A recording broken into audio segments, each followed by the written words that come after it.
This spooky-ass art installation is called Descent into Limbo by Anish Kapoor. It's an illusion, a 2D black circle painted on the ground that is actually an 8-foot deep hole, painted Vanta black and designed to appear like an endless void. And if you're unfamiliar, limbo is often characterized as the space between life and death, or heaven and hell. When I came across this on social media, it got me thinking. This may be the best way to explain the complexity of fear in the 40K universe. Shout out to the title. Fear is often characterized in popular culture as a journey into madness. Starting even in Edgar Allan Poe's The Telltale Heart, the guy is so fucking freaked out by hearing a heart beating in the floor he tells on himself to the police about a murder he committed. Or take Stephen King's The Shining. Jack feels so much pressure and succumbs to the fear from the Overlook Hotel that he goes fucking crazy and tries to kill everybody. Or even in philosophy, Friedrich Nietzsche spoke of the idea of staring into the abyss and the abyss staring back. That's basically unchecked fear turning you into a crazy person. And this journey into madness is a straight line, from good to bad, from light to dark, from peace to inevitable conflict.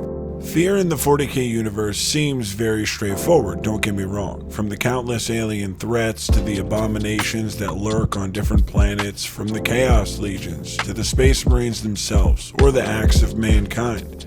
Everything is terrifying. But if you stopped right there, that would be like looking at Descent into Limbo as just a circle painted on the ground. A cornerstone of the 40K universe is religious zealotry mixed with military superiority throughout every faction. And being that so much time has passed since these critical events that all of these factions are founded upon, faith is essential. On one hand, you have a societal belief system and a touchstone of a god. And that's the thing, all of these religions don't exile or excommunicate the traitors. They fucking murder them. And then they start wars and go find other people they think are traitors and they murder them, or they get murdered by them. Not now, mom, I'm getting my grim dark on. And everyone indoctrinated into these respective faiths knows that the more you show your devotion, the better your life will ultimately be, regardless of what you truly think.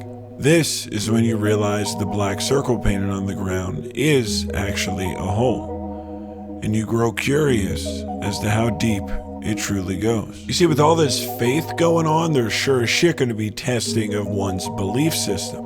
I mean, even Space Marines after a while have to sit down to drop a deuce and just be like, the fuck are we doing? Even with gene stealer cults, people are so afraid they can't even speak up and be like, hey, anyone notice people with giant fucking heads getting really powerful positions in our society? And the powers that be know this across every faction in 40K. They can't sit back idly and just let their people slowly descend into madness and not keep any order. So they have a cure for this anxiety. But before we go too deep, let's take a much needed conspiracy break. Alright, look, the AdMechs, they're the biggest pieces of shit in the universe. Follow me here. When the God Emperor shows up on Mars to strike up an arms deal with the tech priests, they're like, sure. And a lot of them actually believe he's the Omnissiah, or at least that's what they fucking say, because when the universe splits in two and the warp opens up, oh yeah, they know what's going down. Psychers start showing up everywhere, and you know who the Adeptus Mechanicus fucking hates? They hate Psychers. So, they play along with the Emperor. They know it's only a matter of time before shit goes sideways. One of his fucking Primarchs loses his goddamn mind and tries to kill him, and that's what happens. So what do? They create this idea of, oh, we need a golden throne that's fueled, well, I don't know, by 1,000 Psyker souls a day? Guys, this is a mass genocide being covered up by the AdMech in some fucked up play they're putting on for the masses. So I just want to say, if you hear this from someone else, you didn't hear it from me, but I think it's what's really happening. Propaganda.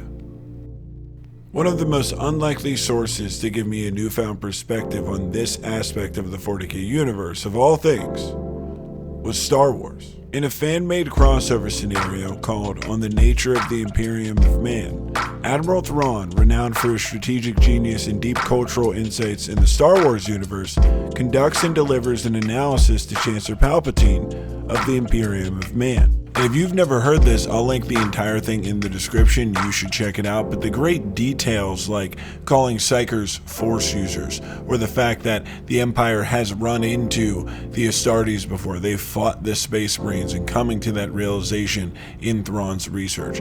That's what makes it great. But what makes it really interesting when it comes to what we're talking about in regards to fear is it really shows you how propaganda works. Because like I mentioned at first, everyone's afraid of reprisal, the authoritarian state going against the grain in general. But then it gets more dogmatic and it brings in a religious aspect and undertone to everything. But now when you hear it from a third party perspective, they're not a believer in any of this. Seemingly Thrawn doesn't even know if the Emperor has ever really existed or not. And that is what makes his perspective so interesting. Because Thrawn's goal here is to see if the Imperium of Man is a legitimate threat or not to the Empire. And this proves to be difficult for one simple reason. He can't sift through what is propaganda and what is the truth.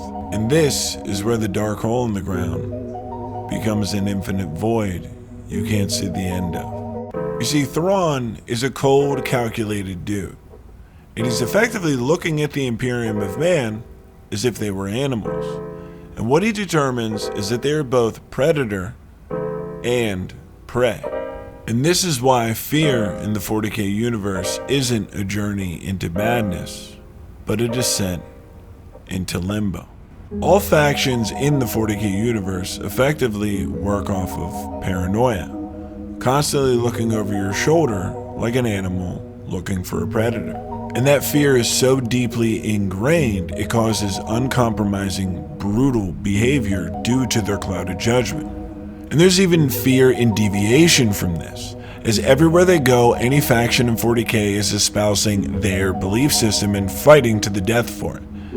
And if anyone were to come to them, they're immediately seen as a threat if they don't automatically identify with what they believe in. So they isolate. They don't overextend beyond their beliefs, and they don't let anyone in with an opposite belief system close enough to make a difference. Fragility is masked by ferocity. Fear is what creates stagnation and halts all progress. It's not a chaotic endeavor or a journey into madness. It's a cold, endless cycle, keeping everyone content, descending into limbo.